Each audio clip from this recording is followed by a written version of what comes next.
भारी बारिश के बाद हिमाचल में भूस्खलन की आफत। सिरमौर में दरके पहाड़ का मलबा हाईवे पर आया।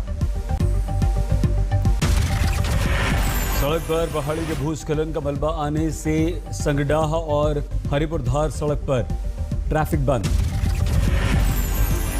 भूस्खलन होना देखकर थम गए गाड़ियों के पहिए। पेड़ों और पत्थरों के बारिश के बीच गाड़ियों के बैक गियर में हुई वापसी। भीषण भूस्खलन का सामना करने पर सहम गए लोग। मची भगदड़, देर तक पहाड़ से गिरता रहा मलबा। हाईवे से मलबा हटाने के लिए पहुंची जेसीबी। जोखिम के बीच हटाया जा रहा है मलबा।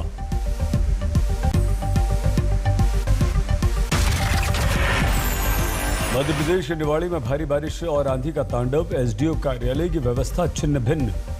पेड़ गाड़ियों पर गिरे। एसडीओ ऑफिस में पानी भरा। 3 फीट तक पानी ही पानी। शिवपुरी में दर्जनों गांव बाढ़ में घिरे। मदद के लिए 5 हेलीकॉप्टर तैयार, लेकिन खराब मौसम की वजह से नहीं भर पा रहे हैं उड़ान।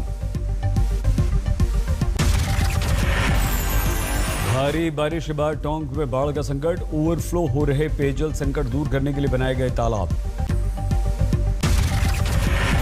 राजस्थान के बारा में मूसलाधार बारिश का कहर। कई मकान ढहे। हाईवे पर पहाड़ से भूस्खलन का संकट। करौली में भारी बारिश का कहर। डूब गई शहर की कई सारी कॉलोनीज। एसडीआरएफ ने संभाला मोर्चा।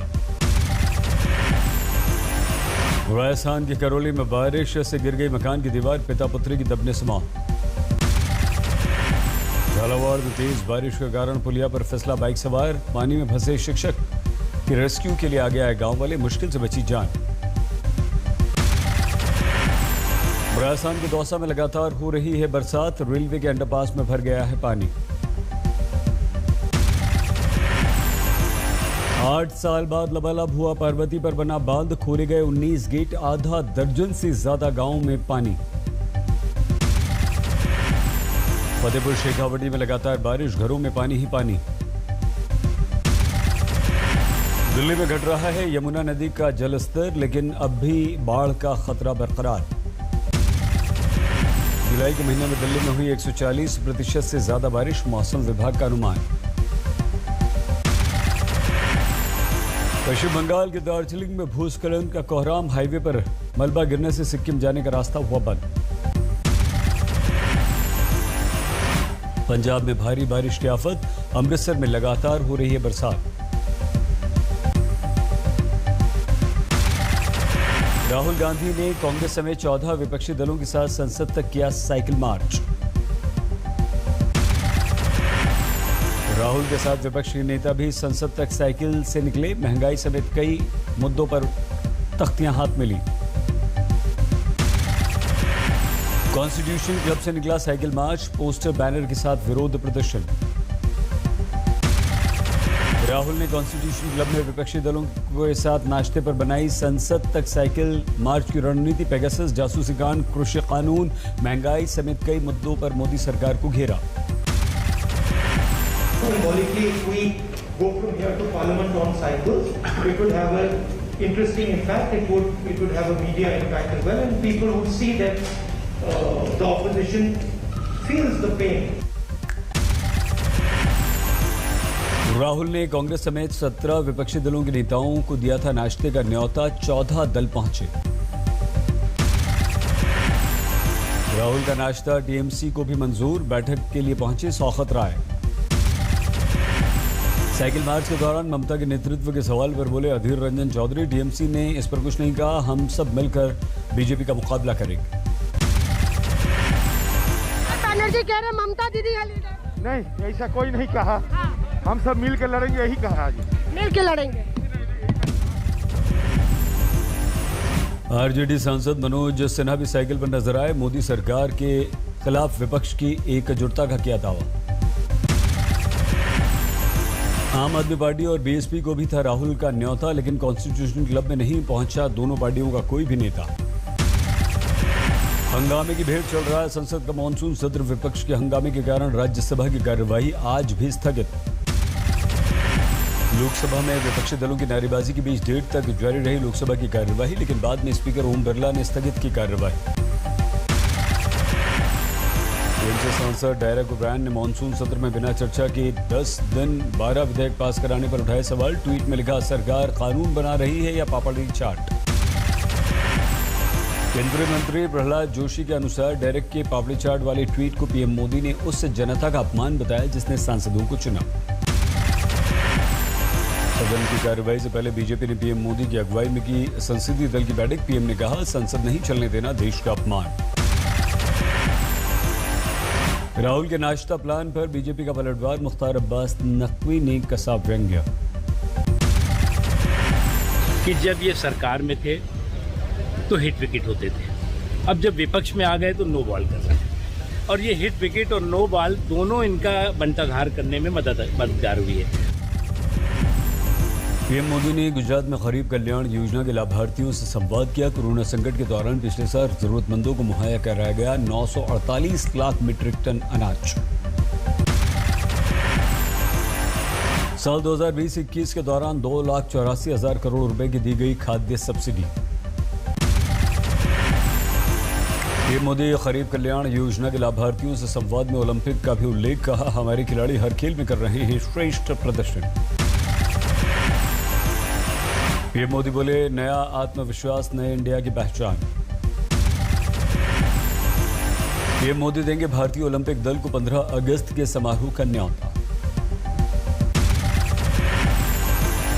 पीएम पूरे भारतीय दल को विशेष अतिथि के रूप में 15 अगस्त को लाल किले में आमंत्रित करेंगे। सभी खिलाड़ियों से करेंगे निजी मुलाकात। कृषि मंत्री नरेंद्र सिंह तोमर ने कहा, किसान यूनियन की विपक्ष के पास नहीं है कोई प्रस्ताव, सिर्फ संसद में हंगामा करना है उनका उद्देश्य। लखनऊ में ओम प्रकाश राजभर ने की स्वतंत्र देव सिंह से मुलाकात। बीजेपी के उपाध्यक्ष दयाशंकर सिंह भी उनके साथ रहे।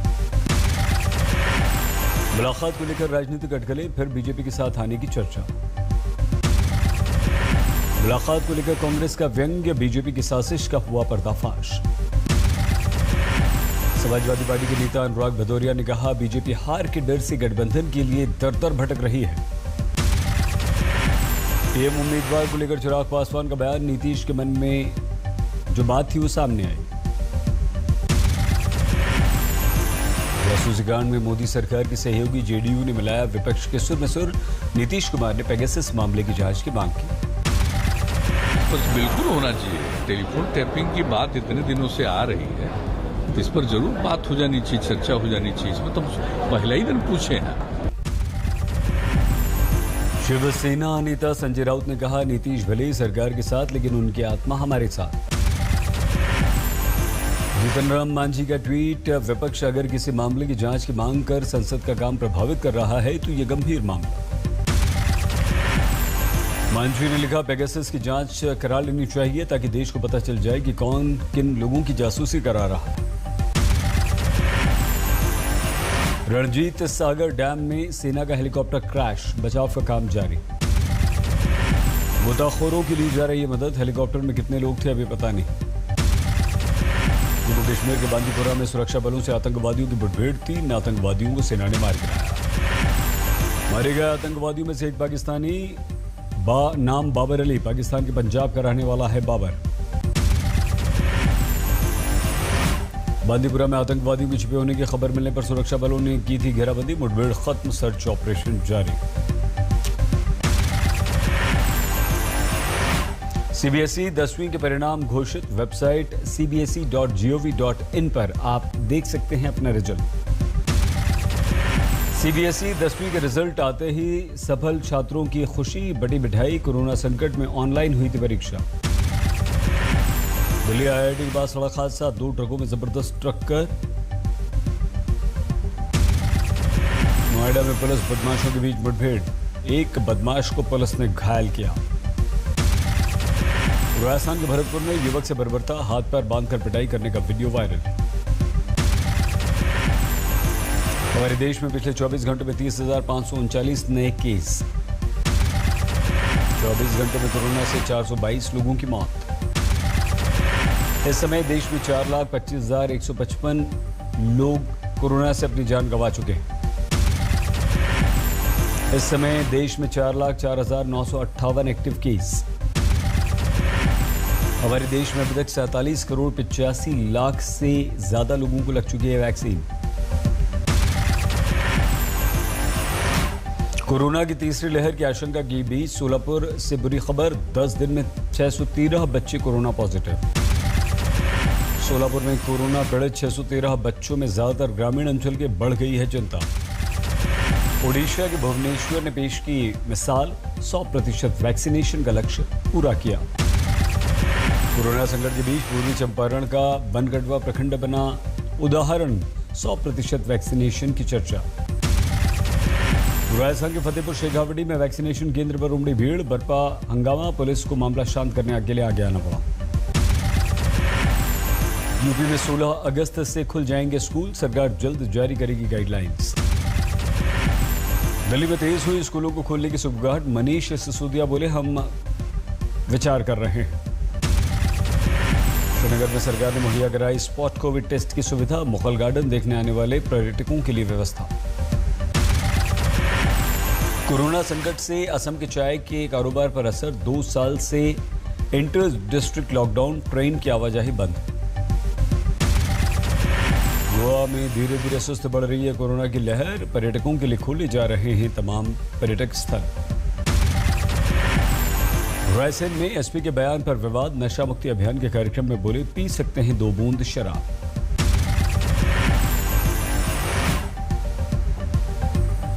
खाने के लिए पता चला उस जो आप दिन भर कमाते हैं वो पैसा आपके घर गृहस्थी बच्चों के लालन पालन की जगह भी खराब हो। बाड़मेर के कुएं में गिरी मासूम, मां ने बचाने के लिए छलांग लगाई, दोनों की मौत। मेरठ के नशा मुक्ति केंद्र में बेड पर मिला शव, हत्या की आशंका।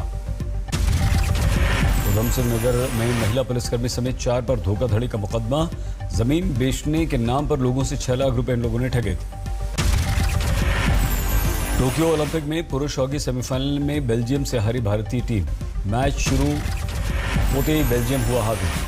बेल्जियम ने भारतीय टीम को 5-2 के अंतर से हराया। पहले क्वार्टर फाइनल में ही गोल दागकर बेल्जियम ने बढ़त हासिल की। भारत की तरफ से हरमनप्रीत ने पहला गोल दागकर की बराबरी, दूसरा गोल दागकर मनदीप ने दिलाई बढ़त, लेकिन बेल्जियम ने कर ली बराबरी। भारत बेल्जियम के बीच तीसरे क्वार्टर तक बराबरी पर था मैच, दोनों गोलों ने किए थे 2-2 मैच। चौथे क्वार्टर में बेल्जियम 3 गोल दागकर भारत से आगे निकल गया, 5-2 अंतिम स्कोर। सेमीफाइनल में 49 साल के बाद पहुंची थी टीम इंडिया, नंबर 1 बेल्जियम ने फाइनल के टिकट का सपना तोड़ा। जर्मनी ऑस्ट्रेलिया के बीच होगा दूसरा सेमीफाइनल, विजेता टीम की होगी बेल्जियम से टक्कर। सेमीफाइनल में हार के बाद अब भी भारत के लिए कांस्य पदक की उम्मीदें जिंदा, दूसरा सेमीफाइनल हारने वाली टीम से होगा कांस्य के लिए मुकाबला। हॉकी में टीम इंडिया ने आखिरी बार 1980 के ओलंपिक में जीता था मेडल, 41 साल बाद फिर मेडल जीतने का है इस बार मौका। पीएम मोदी ने भी टीवी पर देखा भारत का मैच, किया ट्वीट, हार जीत खेल का हिस्सा, हॉकी टीम को अगले मैच के लिए शुभकामनाएं। टोक्यो ओलंपिक में रचा इतिहास, सेमीफाइनल मुकाबले में पहुंची महिला हॉकी टीम। सविता पुनिया ने 8 पेनल्टी कॉर्नर बचाकर टीम को जिताया, पिता बोले बेटी की जीत स्वर्गीय पिता को समर्पित। टोक्यो ओलंपिक में आज पुरुष गोला फेंक मुकाबले में उतरेंगे भारत के तेजिंदर पाल से। 62 किलो महिला कुश्ती मुकाबले में भारत की सोनम मलिक का मंगोलिया की खिलाड़ी से मुकाबला, सोनम की हुई हार।